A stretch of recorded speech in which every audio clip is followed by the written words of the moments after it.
اللہ کے رسول صلی اللہ علیہ وسلم نے فرمایا، اللہ کی قسم ہرگز مومن نہیں ہو سکتا، اللہ کی قسم ہرگز مومن نہیں ہو سکتا، اللہ کی قسم ہرگز مومن نہیں ہو سکتا۔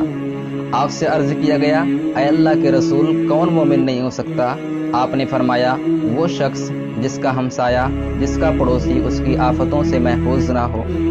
اللہ کے رسول صلی اللہ علیہ وسلم نے فرمایا، جو اللہ اور آخرت کے دن پر ایمان رکھتا ہے وہ اپنے پڑوسی کو کبھی تکلیف نہ دے۔ آپ نے فرمایا، جب تم شوربہ پکاؤ تو اس میں پانی زیادہ ڈال دو اور اپنے پڑوسیوں کا خیال رکھو۔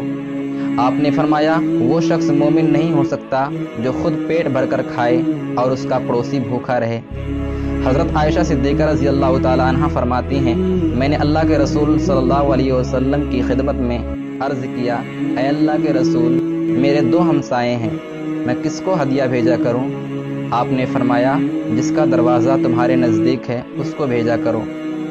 اللہ کے رسول صلی اللہ علیہ وسلم نے فرمایا، جو اللہ اور آخرت کے دن پر ایمان رکھتا ہے اس کو چاہیے کہ اپنے ہمسایہ کے ساتھ حسن سلوک کرے، اور جو اللہ اور یوم آخرت پر ایمان رکھتا ہے اس کو چاہیے کہ اپنے مہمان کی عزت کرے۔ جو اللہ اور یوم آخرت پر ایمان رکھتا ہے اس کو چاہیے کہ وہ نیک اور بھلی بات کہے یا پھر خاموش رہے۔ آپ نے فرمایا، اللہ کے نزدیک سب سے بہترین پڑوسی وہ ہے جو اپنے پڑوسیوں کے ساتھ بھلائی کرے۔ ایک مومن کبھی بھی اپنے مسلمان بھائی پر ظلم نہیں کر سکتا ہے۔ ایک مومن کبھی بھی اپنے مسلمان بھائی کو تکلیف نہیں دے سکتا ہے۔ ایک مومن کا پڑوسی کبھی بھوکا نہیں سو سکتا ہے۔